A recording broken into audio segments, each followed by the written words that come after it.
Hello everyone, আজকে আমি একটা টোট ব্যাগের উপর পেইন্ট করব। এই টোট ব্যাগটা আসলে অন্য একটা কোম্পানির নাম এখানটার উপরে ছিল, তো আমি এর আগে কখনো টোট ব্যাগ পেইন্ট করিনি, এই জন্য ভাবলাম যে এটা দিয়ে একটু প্র্যাকটিস করি। তো ফার্স্টে আমি এই পুরো জায়গাটাকে একটা সলিড কালার দিয়ে নিয়েছি, আর এই চারপাশে আমি টেপ দিয়ে আটকিয়ে নিয়েছি। আর ফার্স্টেই আমি পেইন্টটা হেয়ার ড্রায়ার দিয়ে শুকিয়ে নিয়েছি।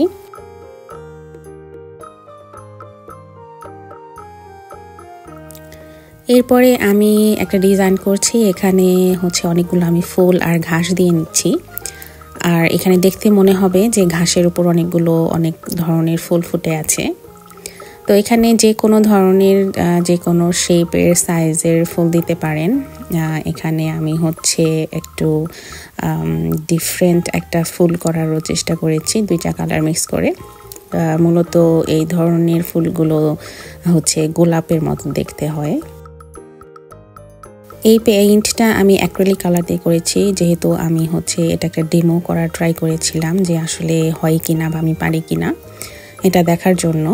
তো কিন্তু যারা আসলে টোট ব্যাগে করতে চান, তারা যদি আপনারা ফেব্রিক কালার দিয়ে করেন তাহলে সেটা অনেক লং লাস্টিং হয়। আর ফেব্রিক কালার দিয়ে করলে কিন্তু আপনি ব্যাগটা ধুতেও পারবেন, রং উঠে যাবে না। এরপরে আমি আরও নীল রঙের কিছু ছোট ছোট ফুল দিয়ে নিব। এখানে মূলত সবই ঘাস ফুল, একটু কালারফুল করার চেষ্টা করেছি। পুরো ব্যাগটা হয়ে যাওয়ার পরে পুরো ব্যাগের ভিডিও আমার কাছে নেই আসলে, বাট একটা ছবি আছে, সেটা আমি লাস্টে দিয়ে দিব। দেখুন এখানে আসলে কিন্তু পুরোটা অনেক সুন্দর ফুটেছে। আমি চারপাশ থেকে যখন টেপগুলো উঠিয়ে ফেলবো তখন আরও সুন্দর দেখাবে। এখানে আমি আরও কিছু ঘাস দিয়ে নিব আরও সুন্দর করে ফুটিয়ে তোলার জন্য। আমার এই ছোট্ট টোট ব্যাগের ভিডিওটা আপনাদের কেমন লাগলো আমাকে অবশ্যই জানাবেন। আমি এই ধরনের আরও ভিডিও দিব কিনা বা আপনারা ইন্টারেস্টেড কিনা আমাকে কমেন্ট বক্সে জানাতে পারেন।